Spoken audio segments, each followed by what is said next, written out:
Hello everyone! Wow! Thursday kasi ngayon, kaya medyo marami-rami ang mga tao ngayon, mga sisilaw. So, diba? Tadaan! Maraming tao. Pero konti lang yung nasa shop namin. Konti lang sila. Pero sa labas marami. Diba? Pero alam niyo ba, nagdo-door lang naman yan sila.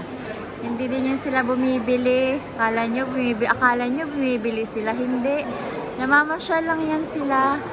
Tapos, ayan, nagkumpul-kumpulan. Tapos, ganyan lang. Tumitingin ng mga tumitingin ng mga sales, ganon. Ganun lang yung ginagawa nila mga sisilabs. 'Di ba? Kasi bukas, wala silang pasok. Kaya namasyal sila ng bongga. Diba? Sige na mga sisilabs. At ako'y babalik na sa aking shop. Thank you for watching. Kita-kits ulit tayo sa my next videos. Bye-bye!